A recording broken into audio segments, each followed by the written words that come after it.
नमस्कार दोस्तों, मेरा नाम है हिमांशु पाराशर। आप देख रहे हैं हिमांशु कोचिंग क्लासेस। राइटिंग पे जाना मत, ठीक है ना, क्योंकि कल हमने लिखवा लिया था, आज हमको खुद को लिखना पड़ा। ठीक है, तो मैं आज बेसिकली बात करने वाला हूँ बिजनेस स्टडीज को किस तरीके से तैयार करें और क्लास 12 को किस तरीके से हम प्रिपेयर करें बिजनेस स्टडीज। ठीक है सब्जेक्ट। कल मैंने अकाउंट्स के लिए वीडियो बनाया था, इससे पहले मैंने इंग्लिश के लिए वीडियो बनाया था। डिस्क्रिप्शन और कमेंट कॉलम चेक कर लेना यदि प्रिपेयर करना चाहते हो तो। ठीक है, आज के इस वीडियो में हम एमपी बोर्ड वाला पूरा ब्लूप्रिंट कवर कर रहे हैं। याद रखना, आप यदि आप किसी अन्य बोर्ड से हैं तो मेरी बातों को समझना, बस इसके अलावा कुछ भी नहीं समझना आपको। ठीक है, सबको साथ लेके चलने की कोशिश करूंगा मैं, पर मैं मेन जो प्रायोरिटी दे रहा हूं वो एमपी बोर्ड के स्टूडेंट को दे रहा हूं, क्लास 12 के। ठीक है ना, तो दोस्तों एमपी बोर्ड वाले सुनो ध्यान से। आपको एक एमपी बोर्ड का ब्लूप्रिंट आया था, क्लास 12 का नया वाला आया था। ठीक है ना, उसमें क्या लिखा था कि इस बार जो पेपर होंगे वो 80 मार्क्स के पेपर होंगे ऐसा बोला था। 80 मार्क्स में से 32 मार्क्स की ऑब्जेक्टिव टाइप आएगी, उसको मैं ओटी लिख दूं, चलेगा। बाकी 48 मार्क्स के क्या आएंगे, क्वेश्चंस आएंगे, चलेगा। क्यों लिख दिया मैंने, है ना, ऐसे ही था, इसी तरीके से कुछ था। चलिए, आज मैं आपको सारी की सारी चीजें क्लियर कर दूंगा आज के इस वीडियो में। किस तरीके से प्रिपेयर करना है, कैसे बिजनेस स्टडीज को टैकल करना है, क्या करना है क्या नहीं करना, सारी बातों पे आज चर्चा करेंगे। चलिए वीडियो को स्टार्ट करते हैं। हाँ, ये एक क्वेश्चन उठता है कि ये वीडियो को हम क्यों देखें, किस लिए देखें, किस कारण से देखें। तो यदि आप इस वीडियो को देखते हैं तो आप डेफिनेटली 100% पेपर को अटेम्प्ट कर पाएंगे, ये मेरी गारंटी है इस वीडियो को देखने के बाद। सेम एज गारंटी मैंने अकाउंट्स में भी दी थी कि जब आप मेरा वीडियो देख लेंगे तो आप 100% पेपर को अटेम्प्ट कर पाएंगे।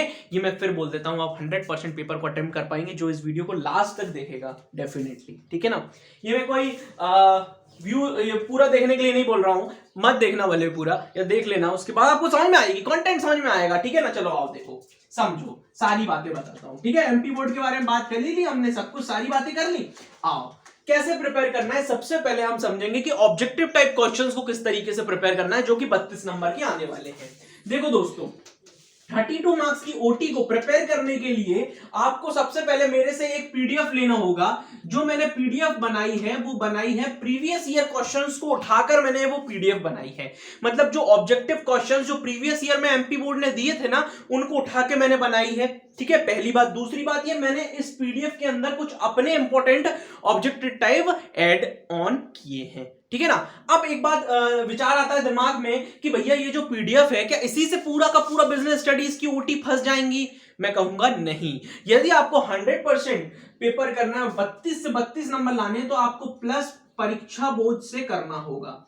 परीक्षा बोर्ड से याद रखना, आपको मेरी पीडीएफ से और परीक्षा बोर्ड से जब आप कर लोगे ना, तो डेफिनेटली आप पूरी ओटी अच्छे से वहां पर कर पाओगे। थोड़े देखो, मैं आपको बता दूं, 3 से 4 नंबर की ओटी, वैसे इससे पहले क्या होता था, जब 25 नंबर की ओटी आती थी ना, तो 3 नंबर की ओटी या 4 नंबर की ओटी बहुत अलग आती थी, डिफरेंट आती थी। मतलब जिसको कॉन्सेप्ट क्लियर है ना, वही कर पाता था जब 25 नंबर की ओटी आती थी। तो ये मैं मान के चल रहा हूं कि 28 नंबर की ओटी यदि आप इन दोनों से कर लेते हो ना, तो आप 28 नंबर की ओटी आराम से कर ले जाओगे इन सभी चीजों से। जो जुलाई से मेरे साथ जुड़ा था ना, मैंने उसको बुक से भी कराया था कि आप बुक से भी करो, बुक से करो, मेरी पीडीएफ से करो, परीक्षा बोर्ड से करो, पर जो जुलाई से जुड़ा था। पर अभी हमारे पास समय कम है, इसलिए आप इन दोनों से प्रिपेयर करोगे तो आप इसको अच्छे से टैकल कर पाओगे। मैं आपको ये नहीं बता रहा कि इसको पढ़ लोगे तो 32 आ जाएंगे, इसको पढ़ लोगे तो 32 आ जाएंगे। नहीं बेटा, मेरा काम है आपको गाइड करना, मेरा काम है आपको एक सही राह दिखाना। तो मैं वही दिखाने की कोशिश कर रहा हूं कि आप इन दोनों से यदि पढ़ते हो तो आप अच्छे से कर पाओगे इन क्वेश्चंस को, 32 मार्क्स के क्वेश्चंस को अच्छे से कर पाओगे। अच्छा, मेरा पीडीएफ का क्या रोल है? हम तो सिर्फ इसी से कर लें। मैं सारी बातें खोलता हूं, आपका दिमाग खोलने की कोशिश करता हूं। क्या होता है, हमारी आदत स्कूल में कैसी हो जाती है कि हम ना, टीचर ने कुछ कराया ऐसे ऐसे ऐसे करके, हमने कुछ पूछा ही नहीं, हमने लिख लिया, नोट कर लिया, घर चले गए। अगले दिन आया, टीचर ने कराया, नोट कर लिया, घर चले गए। दिमाग के धागे नहीं खुलते, और जब धागे नहीं खुलते तो आगे जाके खोलने पड़ते हैं, क्योंकि कभी ना कभी तो खोलना पड़ेगा धागों को, है ना। क्या हम जब तक हम थिंकिंग नहीं करेंगे ना, धागे खुलेंगे नहीं। जब तक हम क्वेश्चन नहीं पूछेंगे, धागे खुलेंगे नहीं। ठीक है ना। तो पर मैं खुद ही क्वेश्चन पूछ लेता हूं, आप ही की पीडीएफ क्यों लें, दूसरे भी दे रहे हैं पीडीएफ, तो हमारे कोचिंग वाले सर ने भी हमको पीडीएफ दी हुई है, ऑब्जेक्टिव इंपॉर्टेंट दिए हुए हैं। मैं अपनी पीडीएफ के बारे में डिटेल आपको इंफॉर्मेशन प्रोवाइड कर रहा हूं कि इसमें क्या है। सुनो, पीडीएफ लेने का फायदा एक ये है कि पहली बात तो ये जो पीडीएफ है वो आपको व्हाट्सएप से मिलेगी। 5 रुपए की ये पीडीएफ है, 5 रुपीज की ये पीडीएफ है, आपको मेरे व्हाट्सएप से मिलेगी। बिजनेस स्टडीज की, ऐसे अकाउंट की, ऐसे बिजनेस की, ऐसे इकोनॉमिक्स की है, ठीक है। अब मेरी बात को ध्यान से सुनना, ये पीडीएफ क्यों खरीदे ये भी बताऊंगा, और ये पीडीएफ व्हाट्सएप से मिलेगी ये भी बताऊंगा, सारी चीजें बताऊंगा। अब सुनो ध्यान से, इस पीडीएफ के अंदर क्या है कि मैंने जो प्रीवियस, देखो ये बात तो तय है ना कि सिलेबस चेंज नहीं हुआ। बिजनेस स्टडीज के जो 12 चैप्टर्स थे वो 12 चैप्टर ही हैं। Nature of significance of management से लेकर कंज्यूमर प्रोटेक्शन तक सेम के सेम चैप्टर्स हैं, सारे के सारे हैं, चेंज नहीं हुए बिल्कुल भी। मैंने हर एक चैप्टर से ओटी उठाई है, जो इंपॉर्टेंट थी वो सब उठाई है और एक जगह समेट दी है। कुछ मैंने अपने दिमाग से मेरे को लगा कि यार ये ओटी इसमें होना चाहिए, मैंने उसको इंक्लूड करके एक पीडीएफ बनाई है, ठीक है ना। और उस पीडीएफ को जब आप पढ़ोगे ना, आपको लगेगा यार मैंने पूरा चैप्टर कवर कर लिया। जी हाँ, ये कॉन्फिडेंस डेवलप होगा, बच्चों के डेवलप हुए कॉन्फिडेंस। मैं आपको रियलिटी बता रहा हूं इस बारे में, ठीक है ना। और मैं किसी दिन बताऊंगा अभी। अच्छा, जो भी इस वीडियो को देख रहा है जिसके पास ये पीडीएफ है वो नीचे कमेंट जरूर करना, ठीक है ना। चलिए अब आगे बढ़े। मैंने काफी ज्यादा बता दिया आपको, अच्छे से बता दिया सारी चीजें कि किस तरीके से आपको ओटी की तैयारी करना है, ठीक है। अब मैं बात करता हूं क्वेश्चन आंसर्स पे। क्वेश्चन आंसर्स पे आता हूं मैं जल्दी से, विदाउट एनी टाइम वेस्ट। मैं क्वेश्चन आंसर्स पे बात करता हूं। 48 मार्क्स के क्वेश्चंस आएंगे। आपका 20 नंबर का प्रोजेक्ट होगा। जो प्रोजेक्ट होगा ना वो स्कूल बेसिस पे होता है, स्कूल वाले बनवाते हैं और स्कूल वाले ही नंबर देते हैं उसमें, प्रोजेक्ट में, ठीक है ना। तो आपका और स्कूल का उसमें काम होगा मेन। अब मैं आता हूं 48 क्वेश्चंस। 48 मार्क्स के क्वेश्चंस की तैयारी कैसे करें, सवाल सबसे बड़ा है ये। देखो दोस्तों, एक बार समझो, एक बात को बहुत ध्यान से समझो कि इस बार 5 नंबर के क्वेश्चंस नहीं आने वाले। मतलब इसका मतलब ये है कि हमको ज्यादा बड़ा क्वेश्चंस नहीं लिखना, ज्यादा बड़े बड़े आंसर्स नहीं लिखने हमको। 2-2 पेज के जो आंसर लिखते थे हम, वो नहीं लिखने इस बार। इस बार हमको 2 पेज से कम, 1.5 पेज, 1 पेज में खत्म करना है। इसका मतलब ये है कि यदि हम बिजनेस स्टडीज में कॉन्सेप्ट समझते हैं तो कॉन्सेप्ट की लड़ाई होगी इस बार। इस बार जिस बच्चे को कॉन्सेप्ट अच्छे से आता है, जिस बच्चे को पता है कि यार इस कंज्यूमर प्रोटेक्शन का मतलब ये होता है। 2 नंबर में आ गया कंज्यूमर प्रोटेक्शन, लिख के बताओ what is the meaning of the consumer protection. तो ये नहीं कि वो कंज्यूमर के राइट लिखा है, ये नहीं कि उसकी फंडामेंटल ड्यूटीज लिखा है, ये नहीं कि उसकी रिस्पॉन्सिबिलिटी लिख जाए कंज्यूमर की, नहीं। कंज्यूमर प्रोटेक्शन को डिफाइन करना है कि किसके अंडर सेक्शन है, क्या एक्ट है, क्या नहीं है, ये सारी चीजें डिफाइन करनी है इन द मीनिंग।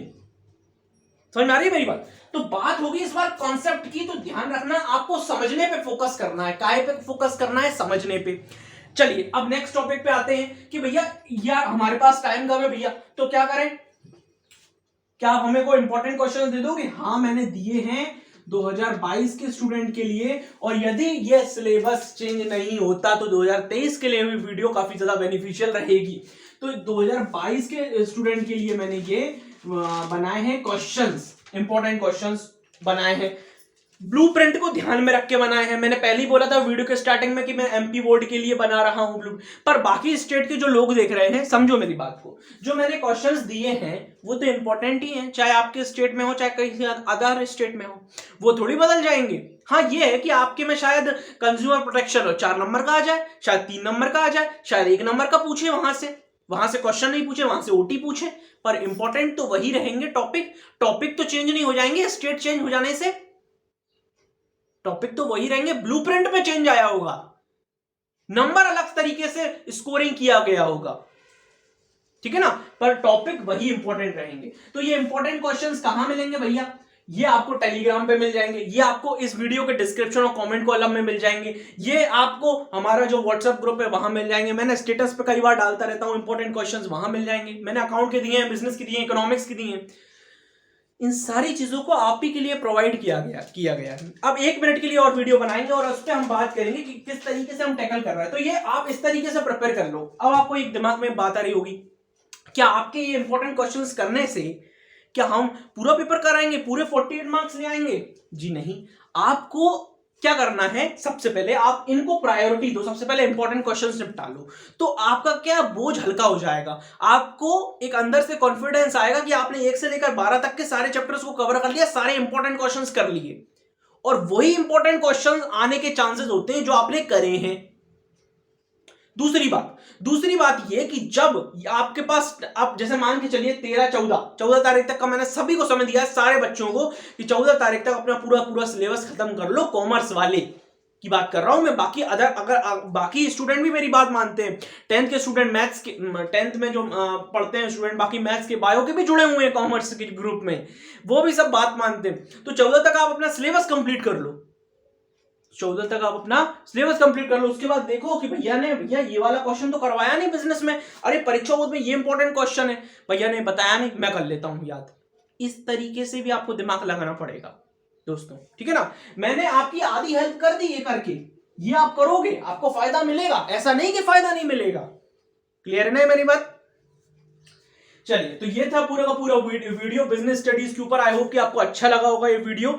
याद रखना दोस्तों, कॉन्सेप्ट पर फोकस करना है। यदि आप कॉन्सेप्ट पर फोकस करते हैं, डेफिनेटली आपको जीत हासिल होगी। याद रखना, आपको याद किस तरीके से करना है। आप सवाल ये उठता है कि याद किस तरीके से करें।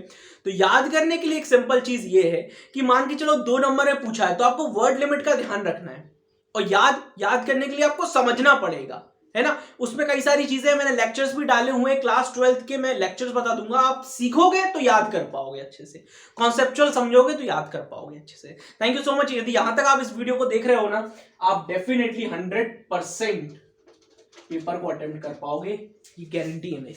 बस जिस तरीके से मैंने बताया है ना, उस तरीके से यदि आप प्रिपेयर कर लेते हो ना, आप 100% पेपर को अटेम्प्ट कर पाओगे, 100%। थैंक यू सो मच इस वीडियो को देखने के लिए।